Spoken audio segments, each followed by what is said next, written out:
आइए सुनते हैं मुंशी प्रेमचंद की लिखी कहानी शांति। इसके कुछ दिन बाद हम इलाहाबाद चले आए। बाबूजी ने पहले ही 1-2 मंजिला मकान ले रखा था, सब तरह से सजा सजाया। हमारे यहाँ 5 नौकर थे, 2 स्त्रियाँ, 2 पुरुष और 1 महाराज। अब मैं घर के कुल कामकाज से छुट्टी पा गई। कभी जी घबराता तो कोई उपन्यास लेकर पढ़ने लगती। यहाँ फूल और पीतल के बर्तन बहुत कम थे। चीनी की रकाबियाँ और प्याले अलमारियों में सजे रखे थे। भोजन मेज पर आता था। बाबूजी बड़े चाव से भोजन करते। मुझे पहले कुछ शर्म आती थी, लेकिन धीरे धीरे मैं भी मेज ही पर भोजन करने लगी। हमारे पास एक सुंदर टमटम भी थी। अब हम पैदल बिल्कुल न चलते। किसी से मिलने 10 पग भी जाना होता तो गाड़ी तैयार कराई जाती। बाबूजी कहते यही फैशन है। बाबूजी की आमदनी अभी बहुत कम थी, भली भांति खर्च भी न चलता था। कभी कभी मैं उन्हें चिंताकुल देखती तो समझाती कि जब आय इतनी कम है तो व्यय इतना क्यों बढ़ा रखा है। कोई छोटा सा मकान ले लो, 2 नौकरों से भी काम चल सकता है। लेकिन बाबूजी मेरी बातों पर हंस देते और कहते, मैं अपनी दरिद्रता का ढिंढोरा अपने आप क्यों पीटूं? दरिद्रता प्रकट करना दरिद्र होने से अधिक दुखदायी होता है। भूल जाओ कि हम लोग निर्धन हैं, फिर लक्ष्मी हमारे पास आप दौड़ी आएगी। खर्च बढ़ना, आवश्यकताओं का अधिक होना ही द्रव्योपार्जन की पहली सीढ़ी है। इससे हमारी गुप्त शक्तियां विकसित हो जाती हैं और हम उन कष्टों को झेलते हुए आगे पग धरने के योग्य होते हैं। संतोष दरिद्रता का दूसरा नाम है। अस्तु, हम लोगों का खर्च दिन दिन बढ़ता ही जाता था। हम लोग सप्ताह में 3 बार थिएटर जरूर देखने जाते। सप्ताह में 1 बार मित्रों को भोजन अवश्य ही दिया जाता। अब मुझे सूझने लगा कि जीवन का लक्ष्य सुख भोग ही है। ईश्वर को हमारी उपासना की इच्छा नहीं। उसने हमको उत्तम उत्तम वस्तुएं भोगने के लिए ही दी हैं।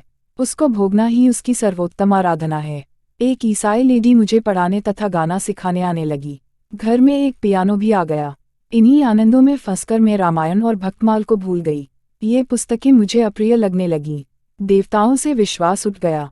धीरे धीरे यहाँ के बड़े लोगों से स्नेह और संबंध बढ़ने लगा। यह एक बिल्कुल नई सोसाइटी थी। इसके रहन सहन, आहार व्यवहार और आचार विचार मेरे लिए सर्वथा अनोखे थे। मैं इस सोसाइटी में ऐसी जान पड़ती जैसे मोरों में कौवा। इन लेडियों की बातचीत कभी थिएटर और घुड़दौड़ के विषय में होती, कभी टेनिस, समाचार पत्रों और अच्छे अच्छे लेखकों के लेखों पर। उनके चातुर्य, बुद्धि की तीव्रता, फुर्ती और चपलता पर मुझे अचंभा होता। ऐसा मालूम होता कि वे ज्ञान और प्रकाश की पुतलियां हैं। वे बिना घूंघट बाहर निकलती। मैं उनके साहस पर चकित रह जाती। वे मुझे भी कभी कभी अपने साथ ले जाने की चेष्टा करती, लेकिन मैं लज्जावश न जा सकती। मैं उन लेडियों को कभी उदास या चिंतित न पाती। मिस्टर दास बहुत बीमार थे, परंतु मिसेज दास के माथे पर चिंता का चिन्ह तक न था। मिस्टर बागड़ी नैनीताल में तपेदिक का इलाज करा रहे थे, पर मिसेज बागड़ी नित्य टेनिस खेलने जाती थीं। इस अवस्था में मेरी क्या दशा होती मैं ही जानती हूँ। इन लेडियों की रीति नीति में एक आकर्षण शक्ति थी जो मुझे खींचे लिए जाती थी। मैं उन्हें सदैव आमोद प्रमोद के लिए उत्सुक देखती और मेरा भी जी चाहता कि उन्हीं की भांति मैं भी निस्संकोच हो जाती। उनका अंग्रेजी वार्तालाप सुन मुझे मालूम होता कि ये देवियां हैं। मैं अपनी इन त्रुटियों की पूर्ति के लिए प्रयत्न किया करती थी। इसी बीच में मुझे एक खेदजनक अनुभव होने लगा। यद्यपि बाबूजी पहले से मेरा अधिक आदर करते, मुझे सदैव डियर डार्लिंग आदि कहकर पुकारते थे, तथापि मुझे उनकी बातों में एक प्रकार की बनावट मालूम होती थी। ऐसा प्रतीत होता मानो ये बातें उनके हृदय से नहीं, केवल मुख से निकलती हैं। उनके स्नेह और प्यार में हार्दिक भावों की जगह अलंकार ज्यादा होता था, किंतु और भी अचंभे की बात यह थी कि अब मुझे बाबूजी पर वह पहले की सी श्रद्धा न रही। अब उनकी सिर की पीड़ा से मेरे हृदय में पीड़ा न होती थी। मुझमें आत्मगौरव का आविर्भाव होने लगा था। अब मैं अपना बनाव श्रृंगार इसलिए करती थी कि संसार में यह भी मेरा कर्तव्य है, इसलिए नहीं कि मैं किसी एक पुरुष की व्रतधारिणी हूँ। अब मुझे भी अपनी सुंदरता पर गर्व होने लगा था। मैं अब किसी दूसरे के लिए नहीं, अपने लिए जीती थी। त्याग तथा सेवा का भाव मेरे हृदय से लुप्त होने लगा था। मैं अब भी पर्दा करती थी, परंतु हृदय अपनी सुंदरता की सराहना सुनने के लिए व्याकुल रहता था। एक दिन मिस्टर दास तथा और भी अनेक सभ्यगण बाबूजी के साथ बैठे हुए थे। मेरे और उनके बीच में केवल एक पर्दे की आड़ थी। बाबूजी मेरी इस झिझक से बहुत ही लज्जित थे। इसे वह अपनी सभ्यता में काला धब्बा समझते थे। कदाचित यह दिखाना चाहते थे कि मेरी स्त्री इसलिए पर्दे में नहीं है कि वह रूप तथा वस्त्रभूषणों में किसी से कम है, बल्कि इसलिए कि अभी उसे लज्जा आती है। वह मुझे किसी बहाने से बार बार पर्दे के निकट बुलाते, जिसमें उनके मित्र मेरी सुंदरता और वस्त्रभूषण देख लें। अंत में कुछ दिन बाद मेरी झिझक गायब हो गई। इलाहाबाद आने के पूरे 2 वर्ष बाद मैं बाबूजी के साथ बिना पर्दे के सैर करने लगी। सैर के बाद टेनिस की नौबत आई। अंत में मैंने क्लब में जाकर दम लिया। पहले यह टेनिस और क्लब मुझे तमाशा सा मालूम होता था, मानो वे लोग व्यायाम के लिए नहीं बल्कि फैशन के लिए टेनिस खेलने आते थे। वे कभी न भूलते थे कि हम टेनिस खेल रहे हैं। उनके प्रत्येक काम में, झुकने में, दौड़ने में, उचकने में एक कृत्रिमता होती थी, जिससे यह प्रतीत होता था कि इस खेल का प्रयोजन कसरत नहीं केवल दिखावा है। क्लब में इससे विचित्र अवस्था थी। वह पूरा स्वांग था, भद्दा और बेजोड़। लोग अंग्रेजी के चुने हुए शब्दों का प्रयोग करते थे, जिसमें कोई सार न होता था, नकली हंसी हंसते थे, जिनका कोई असर न होता था। स्त्रियों की वह फूहड़ निर्लजता और पुरुषों की वह भावशून्य स्त्री पूजा मुझे भी न भाती थी। चारों ओर अंग्रेजी चाल ढाल की हास्यजनक नकल थी, परंतु क्रमशः मैं भी वह रंग पकड़ने और उन्हीं का अनुकरण करने लगी। अब मुझे अनुभव हुआ कि इस प्रदर्शन लोलुपता में कितनी शक्ति है। मैं अब नित्य नए श्रृंगार करती, नित्य नया रूप भरती, केवल इसलिए कि क्लब में सबकी आंखों में चुभ जाऊं। अब मुझे बाबूजी के सेवा सत्कार से अधिक अपने बनाव श्रृंगार की धुन रहती थी। यहाँ तक कि यह शौक एक नशा सा बन गया। इतना ही नहीं, लोगों से अपने सौंदर्य की प्रशंसा सुनकर मुझे एक अभिमान मिश्रित आनंद का अनुभव होने लगा। मेरी लज्जाशीलता की सीमाएं विस्तृत हो गईं। वह दृष्टिपात जो कभी मेरे शरीर के प्रत्येक रोए को खड़ा कर देता और वह हास्य कटाक्ष जो कभी मुझे विष खा लेने को प्रस्तुत कर देता, उनसे अब मुझे एक उन्मादपूर्ण हर्ष होता था। परंतु जब कभी मैं अपनी अवस्था पर आंतरिक दृष्टि डालती तो मुझे बड़ी घबराहट होती थी। यह नाव किस घाट लगेगी। कभी कभी इरादा करती कि क्लब न जाऊंगी, परंतु समय आते ही फिर तैयार हो जाती। मैं अपने वश में न थी। मेरी सत्कल्पनाएं निर्बल हो गई थीं।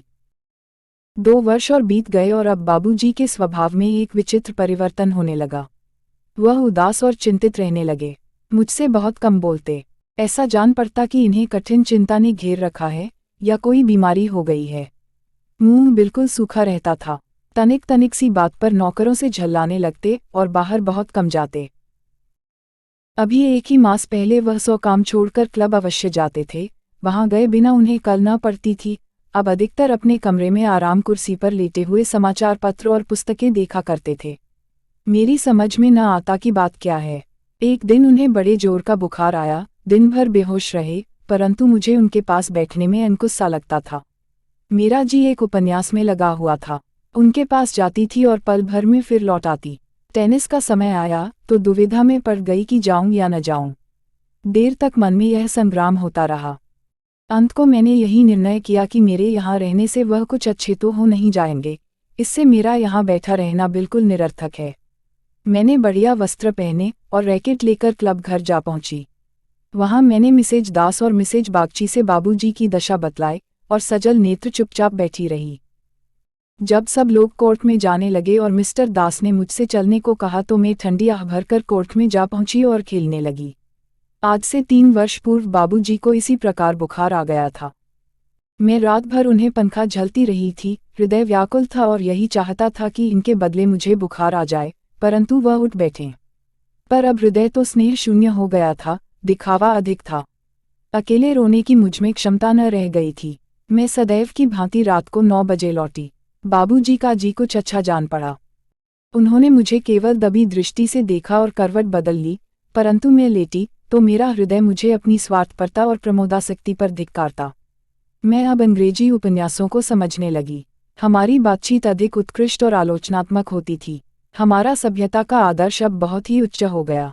हमको अब अपनी मित्र मंडली से बाहर दूसरों से मिलने जुलने में संकोच होता था। हम अपने से छोटी श्रेणी के लोगों से बोलने में अपना अपमान समझते थे। नौकरों को अपना नौकर समझते थे और बस।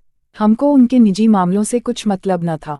हम उनसे अलग रहकर उनके ऊपर अपना जोर जमाए रखना चाहते थे। हमारी इच्छा यह थी कि वह हम लोगों को साहब समझें। हिंदुस्तानी स्त्रियों को देखकर मुझे उनसे घृणा होती थी, उनमें शिष्टता न थी। खैर, बाबूजी का जी दूसरे दिन भी न संभला। मैं क्लब न गई, परंतु जब लगातार 3 दिन तक उन्हें बुखार आता गया और मिसेस दास ने बार बार एक नस बुलाने का आदेश किया, तो मैं सहमत हो गई। उस दिन से रोगी की सेवा शुश्रूषा से छुट्टी पाकर बड़ा हर्ष हुआ। यद्यपि 2 दिन में क्लब न गई थी, परंतु मेरा जी वहीं लगा रहता था, बल्कि अपने भीरुतापूर्ण त्याग पर क्रोध भी आता था।